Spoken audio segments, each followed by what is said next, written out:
দেখো বন্ধুরা, ফুচকার আলু মাখা নিয়ে বসে পড়েছি। ঠিক আছে, এবার ফুচকার আলুটা মাখবো। আর ওখানে জল, আর এখানে হচ্ছে এই যে ফুচকা।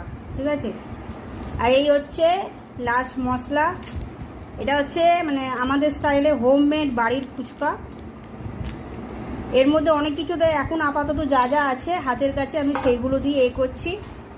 এই হচ্ছে নুন আর একটু লঙ্কার গুঁড়ো হালকা। মা একটু ধরো না, মা ক্যামেরাটা ঘুরতে পারছি না। ফুচকা দেখলে এখন কেউ সামলাতে পারে না, জানে মনে হয় কখন খাবে। এই আমার মা বলছে আমি এখন খাবো।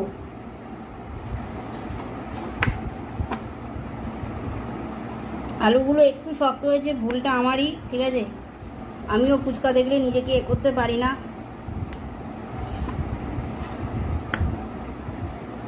বেশ একটু শক্ত হয়েছে, দেখো।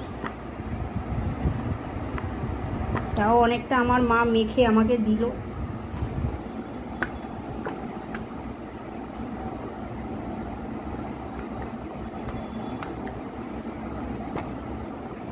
এবার হালকা এই জলটা একটু দেবো।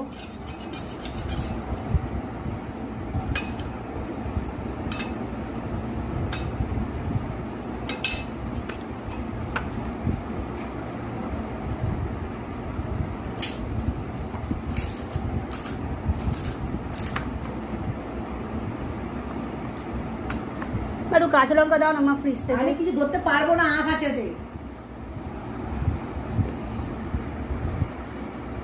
ঝাল তেরা খাতো। দেখো বন্ধুরা, ফুচকার আলু মাখা নিয়ে বসে পড়েছি। ঠিক আছে, এবার ফুচকার আলুটা মাখবো। আর ওখানে জল, আর এখানে হচ্ছে এই যে ফুচকা। ঠিক আছে, আর এই হচ্ছে লাস্ট মশলা। এটা হচ্ছে মানে আমাদের স্টাইলে হোমমেড বাড়ির ফুচকা।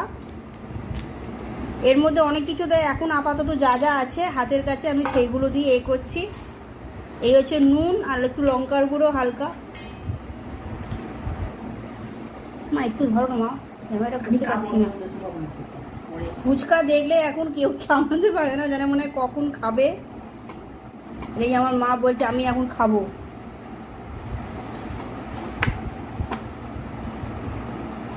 আলুগুলো একটু শক্ত হয়েছে, ভুলটা আমারই। ঠিক আছে, আমিও ফুচকা দেখলে নিজেকে করতে পারি না।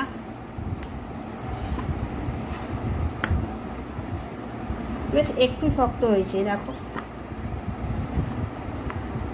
তাও অনেকটা আমার মা মেখে আমাকে দিল।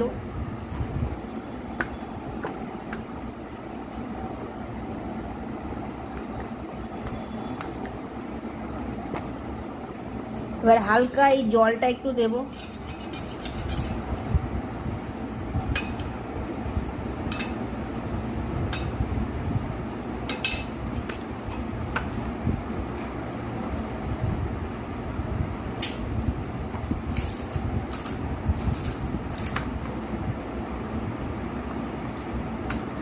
একটু কাঁচা লঙ্কা দাও না আমার ফ্রিজ থেকে। আমি কিছু ধরতে পারবো না, আঁশ আছে তে ঝাল তেরা খাতো।